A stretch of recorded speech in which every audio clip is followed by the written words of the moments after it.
हाम्रो मेहमान जी को घर में टीवी फिट गर्न आएको थिए हैन। अब मेहमान जी को घर यस्तो छ हेर्नुस् गाइस। अब यो माटीको वाल हो, यो माटीको वालमा त अब टीवी कसरी फिट हुन्छ हामीले दिमाग लगाएको हैन। यस्तो बाँस दुईटा हाले। अब यो हलमा हामी यो भोल्टमिटरको सुत्रीले बाँधेर एडजस्ट गर्ने हैन। त्यसपछि हामी यो स्ट्यान्ड यहाँ स्ट्यान्ड ठोकेर हामी टिभी फिट गर्छु गाइस। अब म यो गरेर तपाईले अर्को नम्बरमा तपाईले म टिभी फिट गरेर देखाउँछु। हेर्नुस् गाइस, यस्तो टेबलमा राख्यो भने टिभी लडिन्छ हैन। यस्तो स्ट्यान्डमा राख्नु पर्ने हुन्छ गाइस। हामी तपाईले अहिले यो टिभी फिट गरेर लास्ट भिडियो देखाइरहेको छु, हेर्दै गर्नुस् होला। सो हामीले दुलो पालेर मिसिनबाट दुलो पालेर यो माटीको देवाल हो, हामी यो अहिले पछाडिबाट त्यो भोल्टमिटरको सुत्रीले बाँध्दै छ गाइस।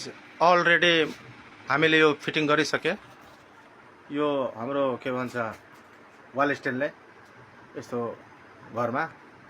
अब हामी टिभी लटकाएर हजुरले हेराउँदैछु ल गाइस। टिभी फिटिङ भइसकेको छ। यस्तो माटीको घरमा खम्बा हालेर मैले टिभी फिटिङ गरिसकेको छु। अब म तपाईले चालु गरेर देखाउँछु गाइस। अब म यो चालु गर्ने खोजेको एकछिन।